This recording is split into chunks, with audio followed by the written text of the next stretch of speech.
aquella época, seguro que ya lo sabéis, si tú nacías en una familia real, te tocaba ser rey. Si eras campesino, no había manera posible de que tú pudieses llegar a ser rey. Pues lo de la consanguinidad es aquello de que como nos casamos entre primos, hermanos, primos segundos, tíos y sobrinas en alguna ocasión también, vamos a compartir muchísimos genes, y eso puede dar lugar a que tengamos más probabilidades a sufrir, a tener ciertas enfermedades. La bula papal es un documento que firma el Papa, que es como dar permiso para que hagas una cosa que en principio la Iglesia no te permite hacer porque es pecado. En esta época no pasaba eso de chica conoce a chico, chica conoce a chica, chico conoce a chico y nos enamoramos y nos casamos. No. El matrimonio era un negocio más que se usaba para tener más territorios, para tener más poder, para católico. Y Isabel la católica, Fernando, como ya veremos, se casa con Isabel porque el reino de Aragón está a dos pelas, no tiene ni un duro y necesita el dinero de Castilla para poder seguir en las guerras. ¿Qué tiene de particular la historia de Isabel? Pues tiene de particular que esta mujer no tenía ninguna papeleta para llegar a convertirse en reina. Hija del rey Juan II de Castilla, pero era hija también de su segunda mujer, Isabel de Portugal, volumen 1, porque va a haber una segunda Isabel de Portugal, que por cierto, no tenemos suficiente dinero. La producción no ha sido tanta como para poner el sonido del cencerro, pero está un poquito loca. Pero Juan II de Castilla ya se había casado otra vez antes y con esa primera mujer tuvo al que sería rey, Enrique IV de Castilla, abro comillas, el impotente, cierro comillas. Tuvo otro hermano pequeño que también era hijo de la segunda mujer del rey, que se llama Alfonso. Y aunque fuese más joven que Isabel la católica, seguía siendo un hombre.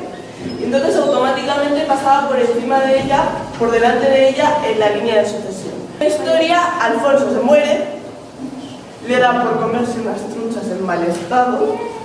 Podéis elegir entre eso, entre que bebe agua que no se puede beber porque no es potable, o entre que alguien le echó algo en la comida que no debía estar ahí. O sea, veneno. Eso ya os lo dejo a vosotros. Tenemos a Enrique IV por un lado y a Isabel por el otro.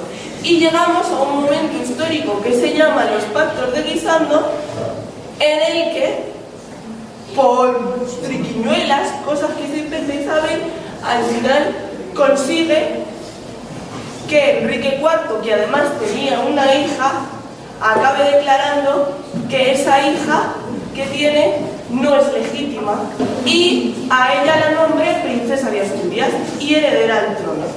Enrique tiene que dar el visto bueno al hipotético, el futuro marido de Isabel. ¿Cumple Isabel este punto del trato? No. Evidentemente no. No porque no le pide bien, porque ella le tiene el ojo echado a Fernando, que es heredero del trono de Aragón y rey de Sicilia. Y además Aragón y Castilla, que está gobernada por Enrique IV, en ese momento no se llevan demasiado bien. Fernando tiene que entrar en Castilla disfrazado y se conocen así medio a escondidas y de hecho se casan también a escondidas sin la bula papal, porque Fernando e Isabel son primos y necesitan una bula papal, que es lo que antes hemos visto. Como esa bula papal no llega a tiempo, pero ellos tienen mucha prisa por casarse, les da igual. Se casan sin bula.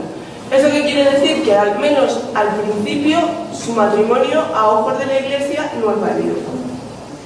Y llegamos a 1474, momento en el que Enrique IV se pone muy malito, ay que me muero, qué dolor. Y cuando ya está en la cama a punto de morirse dice, oye, que yo he cambiado de opinión y ahora resulta que sí que quiero que mi hija Juana sea la heredera al trono. Ah, pero no lo he escrito. Y entonces Isabel dice, oye, mira, no, un pija como un botija. Claro, es igual, esto tú no lo has escrito y yo sigo siendo la heredera. Y además, como Fernando en ese momento está por ahí guerreando, pues dice, la reina de Castilla soy yo y me voy a coronar yo sola. Y entonces se corona ella sola sin que Fernando esté presente el 13 de diciembre de 1474. Juana es la tercera hija, lo que pasa es que los otros dos se mueren. Y entonces llegamos al punto de que cuando Isabel ve que va a estirar la pata, por cierto, de un cáncer de útero, este es el cuadro. Este cuadro está en el Prado y es bastante impresionante. Es el momento en el que Isabel está dictando el testamento. Este que está sentado al lado de la cama, que tiene peor cara que la que se está muriendo, quiero que se vaya. ¿El de rojo? Sí, ese de rojo se supone que es Fernando, que yo no tengo muy claro que estuviera ahí. Pero la que seguro que no estaba en el momento en que Isabel dictó el testamento es Juana, que es la que está detrás, que estaba en Flandes, que viene a ser por la zona de Holanda y tal, cazando las canutas con su marido. Pero como Juana en ese momento para sus padres ya había empezado a dar signos, a dar muestras de no estar muy bien de la cabeza, Isabel puso en el testamento: mientras, si tú, Fernando, que eres el que va a reinar en mi nombre, mientras Juana está en Flandes y llega a Castilla, consideras que cuando llegue o no puede o no quiere gobernar, ahí está la trampa, porque el que va a ver si Juana quiere o no quiere gobernar o si está loca es Fernando, pues entonces no gobierna, gobierna Fernando, ¿vale? Se queda con Fernando de regente y estos dos en Flandes, porque estos dos son los que van a gobernar. Juana, que es la reina legítima, y este de aquí, este señor, que en este momento parece que no está mal, es mono, es cuco, se llama Felipe el Hermoso, que de hermoso tiene lo mismo que yo, pelirroja, o sea, ni un pelo. Era más feo que un búho. Sí. Sí, y de hecho, se dice que el mote del Hermoso se lo puso el rey de Francia para burlarse de él. Tenía una dentadura horrorosa y además la rodilla se le iba saliendo cada 3 por 8. Como mucho, que igual tan loca no estaba, pero que tenía muchos celos. Felipe era un maltratador, físico y psicológico. Hay pruebas de que la ha zurrado, pero a base de bien, ¿vale? Resulta que este señor se dedicaba a provocarla y a coquetear con todas las mujeres de la corte delante de sus narices para que a ella le entrasen esos ataques de rabia. Otra cosa que hacía, le revisaba el correo, y lo que a mí me parece bien, dejo que lo mandes, y lo que no, no. Otra cosa que hacía, hizo una cosa muy importante, que fue dejarla completamente sola. O sea, ella vino con muchísima gente de Castilla y los echó. ¿Qué hacía? Encerrarla durante muchísimo tiempo, días enteros. Y solamente paso a verte cuando me parece que es el momento de ponerme a hacer hijitos. Otra cosa que me parece curioso contar. ¿Sabéis cuál es uno de los síntomas de la locura de Juana? Que Juana quería dar de mamar a sus hijos ella, en lugar de que lo hiciesen las nodrizas. Oh, Dios mío, que loca que estaba. Vale, pues en este panorama, todo esto, todas estas locuras que él pensaba que iba haciendo, o que él consideraba que iba haciendo, las iba anotando en un cuadernito y se las mandaba a papá y a mamá, a los reyes católicos. Pero Felipe se había reunido con Fernando para decir: oye, que llegado el momento, vamos a decir que Juana está loca, y así yo, Felipe, me quedo con el trono de Castilla y a ella, pues, que se vaya a hacer. Hasta septiembre de 1506. Yo también he leído por ahí que estaba jugando el tenis de la época, pero bueno, un deporte cualquiera. Y sudar mucho, Felipe cuando termina de jugar dice, hoy que sé que tengo, quiero un vaso de agua bien fría. Y se la bebió muy rápido. Y la leyenda cuenta que por eso se murió. De hecho, no sé si vuestras abuelas os lo han dicho alguna vez, a mí la mía sí, lo de no bebas tan deprisa, hija mía, que te va a pasar lo que a Felipe el Hermoso.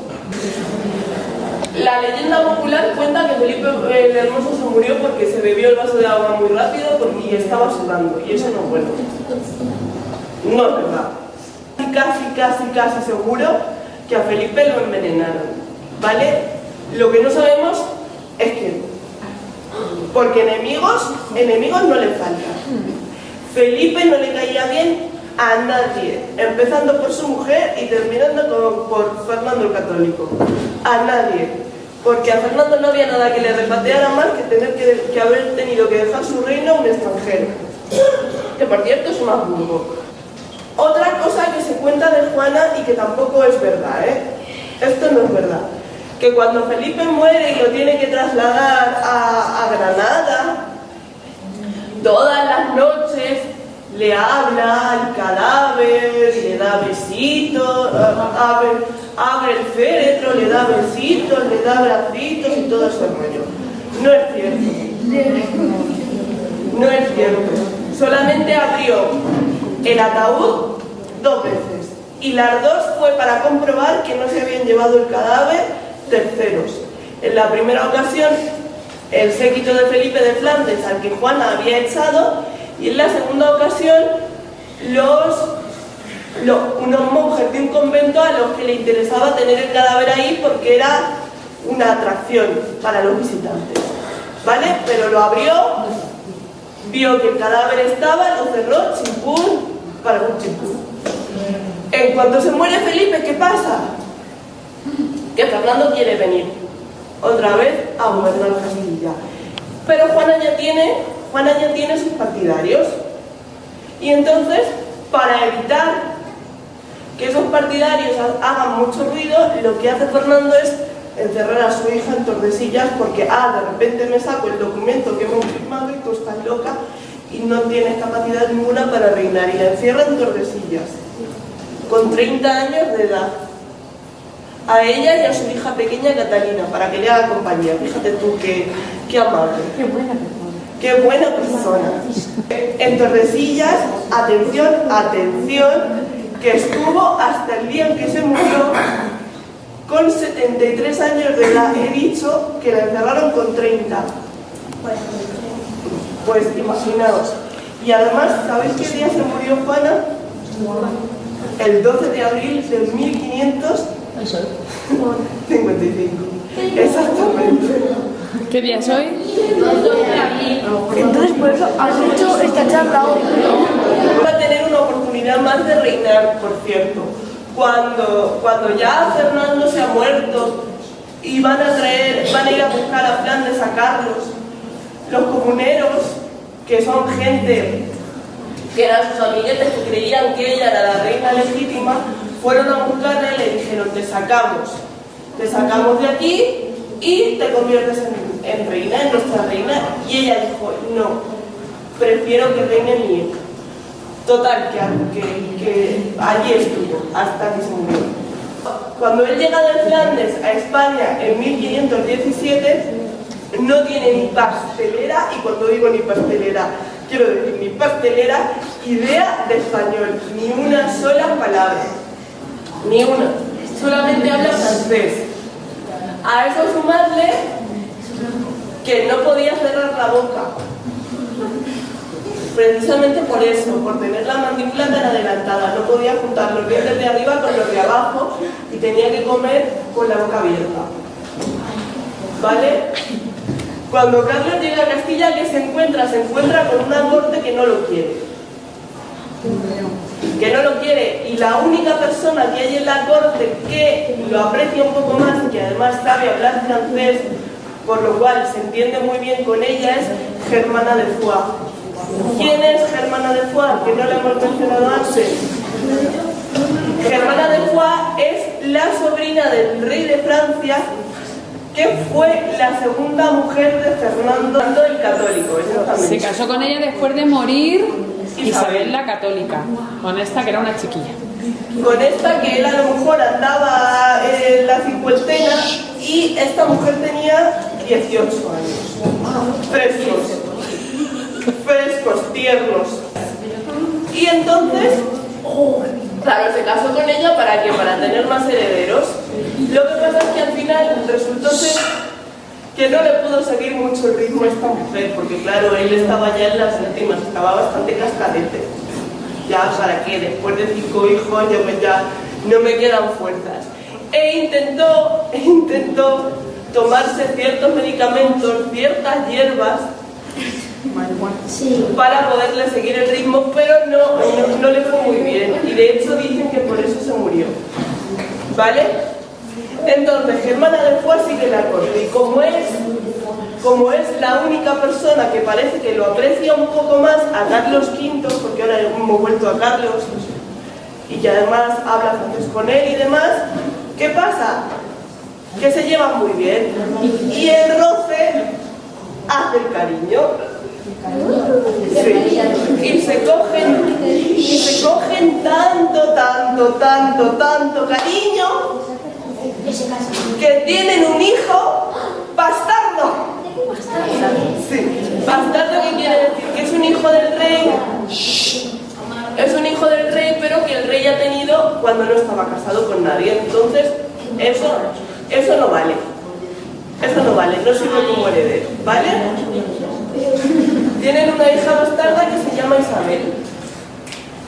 Y como él no se puede permitir casarse con ella, porque está un poco feo, es su abuelastra, tampoco feo, pues la casa con un señor que tiene mucho dinero, una muy buena posición, y se la quita de en medio, aunque es verdad que a Germana le tiene mucho cariño hasta el final. ¿Vale? Vamos al momento más romántico de todos. Se casa con esta señora. Con esta señora. Este cuadro también está en el Prado, pero está bastante escondidito, Está bastante escondidito. Esta señora es Isabel de Portugal, que también es su prima hermana. Además, los dos son nietos de los reyes católicos. El que nos interesa es Felipe II. ¿Vale? Lo que pasa es que Isabel muere muy joven, bueno, no tan joven, pero bastante joven, con 39 años. Y el pobre emperador se queda, porque en aquel momento ya el emperador se queda viudo y destrozado. Destrozado. Entonces, la historia de este cuadro que es curiosa, ¿qué es lo que hace? Este cuadro se lo encarga a Tiziano, que luego se va a convertir en pintor de la corte, ¿no? En pintor favorito de la corte. Y Tiziano lo pinta, pero sin haber conocido a Isabel. Se lo pinta siguiendo las indicaciones de Carlos V. Pero ya no es lo mismo, porque ya está cansado, ya está mayorzote, ya no puede con tantas guerras y no se olvida de su mujer. Y se tira bastante tiempo, bastante tiempo pensando en abdicar. ¿Sabéis lo que es abdicar? Sí, que te quitan eso. Vale, pero, y aquí es una cosa curiosa, no puede abdicar por mucho que se le haya pasado por la cabeza, hasta que su madre Juana muere, el 12 de abril de 1555. ¿Por qué? ¿Por qué pasa esto? Porque en realidad la reina de verdad es su madre. Aunque él en la práctica sea rey de todo, en teoría está gobernando solo en nombre de Juana.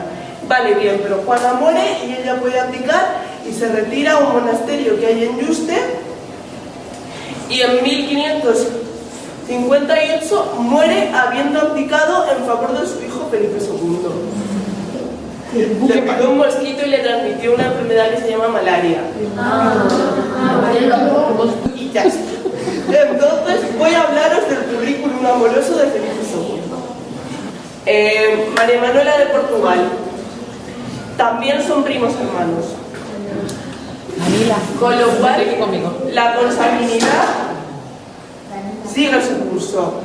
Son primos hermanos. Con esta mujer, lo único así digno de mención para el cotilleo es que con esta mujer tuvo a este señor, quedaos con su cara porque va a dar que hablar, el príncipe Don Carlos, que María Manuela una vez dio a luz al príncipe Carlos, murió a los pocos días, tenía 18 años, pobrecita la mujer. Entonces Felipe II le dijo a su padre: oye, vuélvete a casar, que ahora en Inglaterra parece ser que va a reinar María Tudor, que era la prima hermana de Carlos V y además es católica y nos conviene.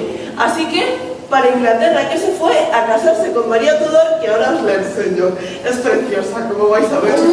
Cuando llegó a Inglaterra, lo primero que hizo María Tudor fue salir a recibirlo dándole un beso en la boca, porque era tradición allí, y Felipe se quedó encantadísimo.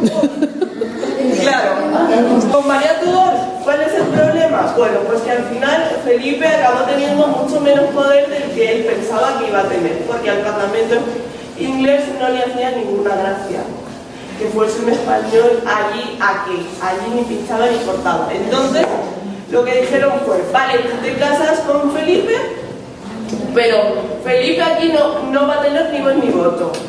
Y si tenéis algún hijo, se queda en Inglaterra, no se va a España. Se queda en Inglaterra y lo educamos aquí y es rey de Inglaterra. ¿Tuvieron hijos? No. Ahora, lo que sí que tuvo la reina fue algún que otro embarazo psicológico. ¿Qué es eso? Hay que saber lo que es eso. Que ella misma en la cabeza se cree que tiene un bebé dentro de su cuerpo.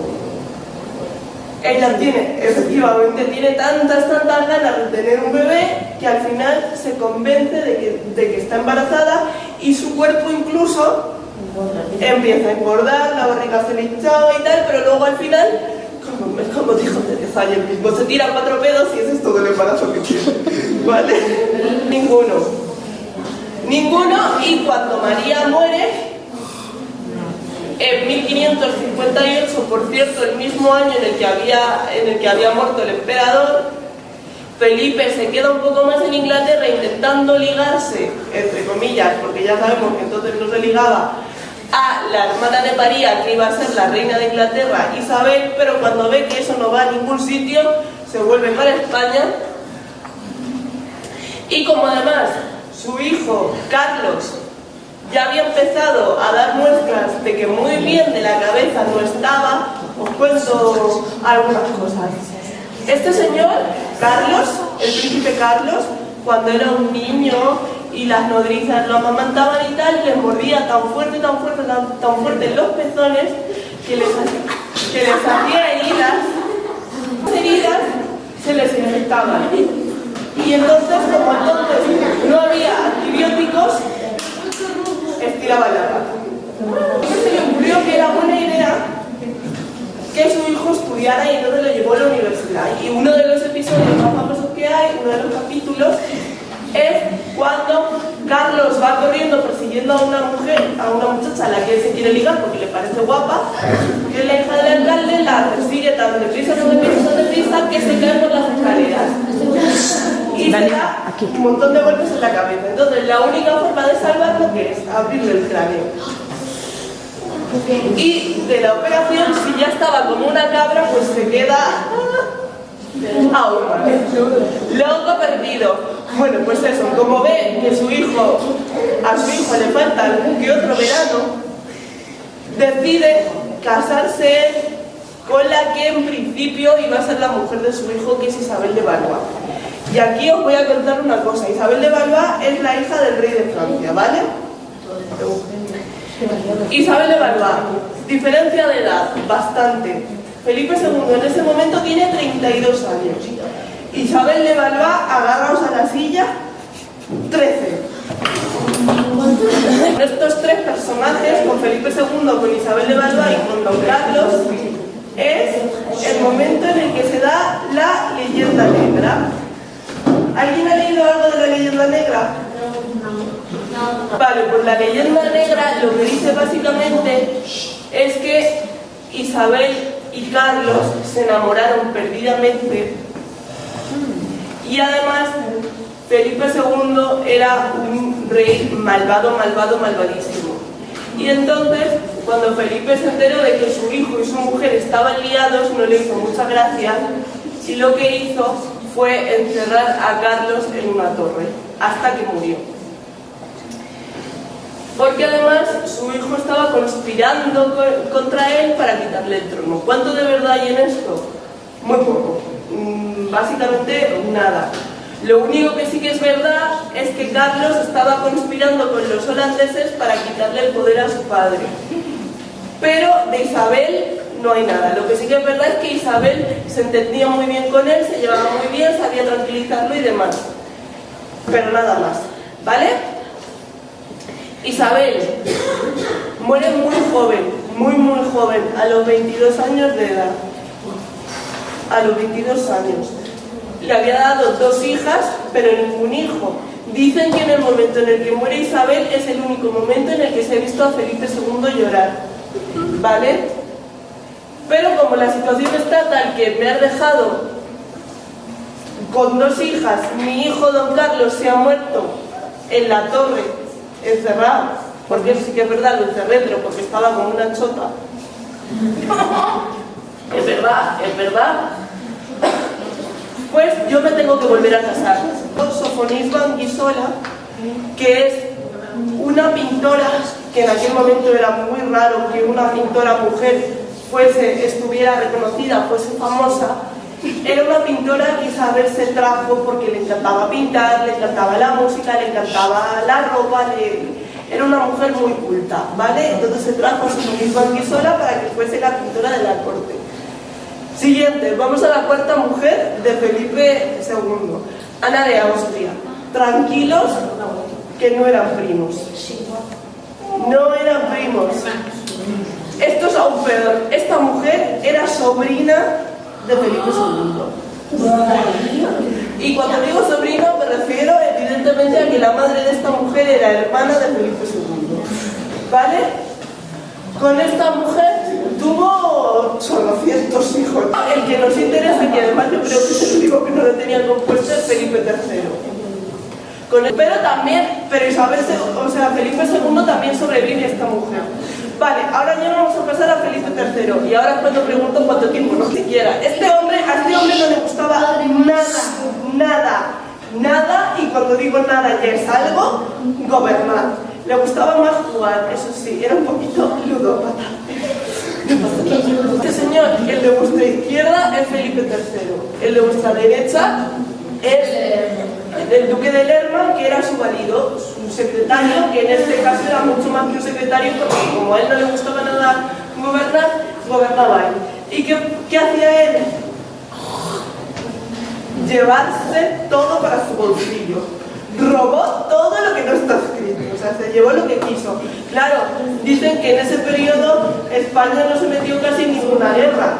No es de extrañar, porque para meterse en guerras tienes que tener dinero para pagarlas. Y como este señor lo que quería era robarlas, pues no me puede permitir una guerra. De Felipe III e hijo Felipe IV. Lo que se casó, este señor tuvo una cantidad de 37 hijos bastardos. Que legítimos tuvo 11, que tampoco se quedó corto. Con la primera mujer, con Isabel de Borbón, tuvo entre ellos a Margarita, que es la que sale aquí, ¿vale?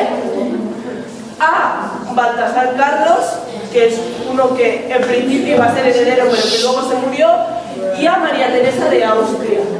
¿Y por qué menciono a María Teresa de Austria? Porque María Teresa de Austria luego después se va a casar con Luis XIV de Francia, el Rey Sol, Y de ahí vamos a empezar a formar los lazos con los Borbones. Este señor, ¿veis la mandíbula, no? Sí.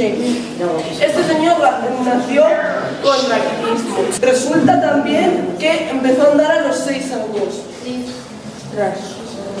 Y aprendió a leer y a escribir de adolescente ya.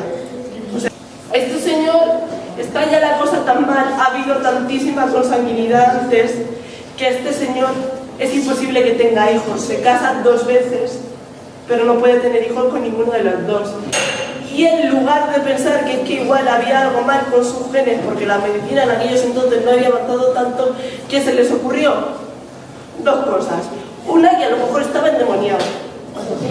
Y entonces se le hicieron todos los exorcismos habidos y por haber. Y otra, pensó él, porque estaba completamente en sus cabales, que igual lo que pasaba era que Dios se había enfadado con él porque no había estado mientras su padre se estaba muriendo. Lo que hizo para ir a pedirle perdón a su padre, a ver si así Dios también lo perdonaba y le dejaba tener hijos, fue ir a la tumba de su padre, ir a enterrarlo y ponerse a darle besitos y abracitos. Ay papá, cuánto te quiero, ay papá, cuánto te quiero. Nada de esto valió, como supongo que os imagináis, este hombre se quedó sin hijos y entonces cuando vio que se iba a morir, dijo, vaya, ahora voy a tener que elegir a un heredero yo, pero que no va a ser mi hijo. ¿Y por cuál se decidió? Bueno, pues por Felipe V, que este ya es un Borbón, era nieto de María Teresa de Austria, que si os acordáis, la hemos mencionado antes muy brevemente, que era hija de Felipe IV. O sea, este Felipe V era nieto de esa María Teresa. Felipe V también estaba un poco...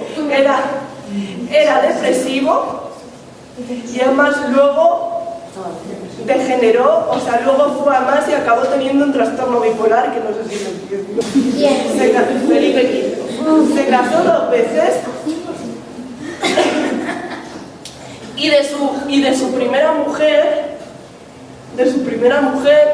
nacieron los que luego van a ser reyes, que son Luis I. De su primera mujer, María Luisa de Saboya, salieron Luis I, que fue rey una vez su padre abdicó, que también abdicó, pero que duró muy poquito, estuvo solamente 8 meses en el trono, ¿vale? Porque se murió. Y entonces Felipe V tuvo que volver. Y ya el siguiente fue Fernando VI, que es el primer hijo de Felipe V y su primera mujer, María Luisa de Saboya, ¿vale? Cuando Fernando VI muere también sin descendencia, y por lo visto parece ser que también se le ha ido un poquito la perola, o sea, la cabeza, llegamos a Carlos III, que Carlos III ya es hijo de Felipe V y la segunda mujer, ¿vale? Isabel de Farnesio, que era más mala que un dolor. Bueno, mala no, larga, que se dice aquí. Pues que le gustaba mucho manipular y le gustaba ser ella la que mandase, ¿vale? Y de Carlos III, que es lo importante, que me parece importante decirlo, con Carlos III, ¿qué pasa? Carlos III es un rey que, aun siendo déspota, que significa que yo ordeno y mando, aquí se hace lo que yo digo, parece ser que gobernó mucho para el pueblo, en favor del pueblo. Y como se encontró un reino que estaba ya bastante bien económicamente, bien de dineros, porque hacía mucho tiempo que no nos metíamos en ninguna guerra, pues se dedicó a hacer edificios en Madrid, en concreto, que era el sitio donde él iba a vivir. Y uno de los edificios que hizo fue el Museo. También hizo el Jardín Botánico, si hay alguien de las Leti le gustará porque hizo Neptuno. Y cuando Carlos III muere, ¿quién llega? Carlos IV. Ese es un cuadro muy famoso de Goya, ¿vale? La familia de Carlos IV. Hasta el punto de que hubo 2 ocasiones en las que su padre lo miró así de rojillo y dijo, hijo mío, ¿cómo puede ser tan tonto? Otra, su hijo Fernando VII no lo podía ni ver, no lo podía ni ver, hasta el punto de que conspiró con los ingleses para quitarlo del trono. Y Carlos IV era tan tonto que Fernando le dijo, papá, perdóname, perdóname. Y él le dijo, venga, no pasa nada, te perdono. Al punto de que Napoleón le dijo, venga, déjame que pase por España para así conquistar Portugal. Y él pensó que realmente iba a pasar por España y que luego iba a compartir Portugal con él.